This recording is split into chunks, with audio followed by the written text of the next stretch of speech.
जब इजरायलियों को अपने आसपास के सारे शत्रुओं से शांति मिली और बहुत समय बीत गया, योशुआ बूढ़ा हो गया और उसकी अवस्था बहुत अधिक हो गई।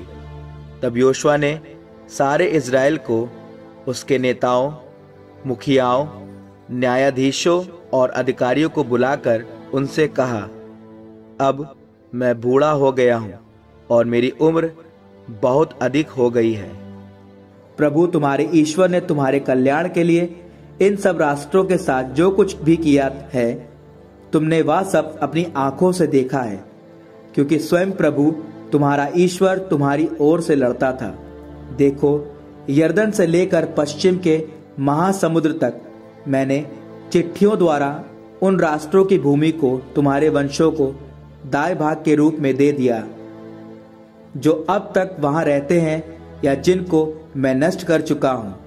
प्रभु तुम्हारा ईश्वर स्वयं उन्हें तुम्हारे सामने से हटा देगा, वह उन्हें तुम्हारे सामने से भगा देगा, जिससे तुम उनका देश अधिकार में कर सको, जैसा कि प्रभु तुम्हारे ईश्वर ने तुम्हें वचन दिया।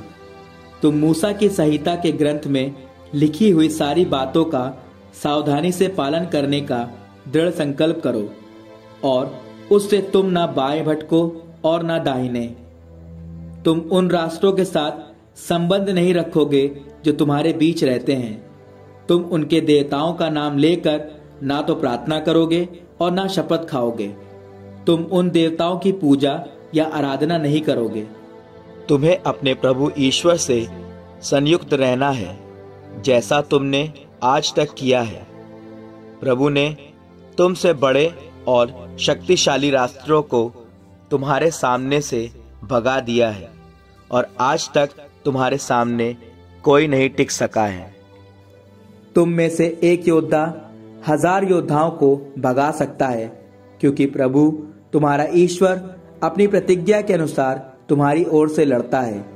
इसलिए सावधान रहो, तुम प्रभु अपने ईश्वर को प्यार करते रहो।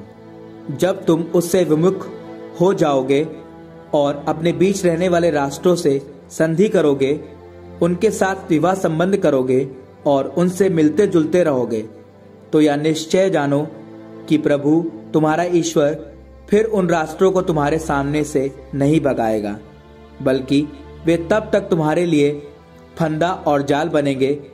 वे तुम्हारी पसलियों के लिए कोड़ों जैसे और तुम्हारी आंखों के लिए कांटों जैसे बनेंगे, जब तक तुम इस रमणीय देश से लुप्त नहीं होगे, जिसे प्रभु तुम्हारे ईश्वर ने तुमको दिया है।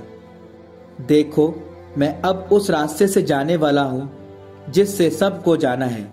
तुम अच्छी तरह जानते हो कि प्रभु तुम्हारे ईश्वर ने तुमसे जो जो मंगलमय प्रतिज्ञाएं की हैं, उनमें से एक भी व्यर्थ नहीं हुई।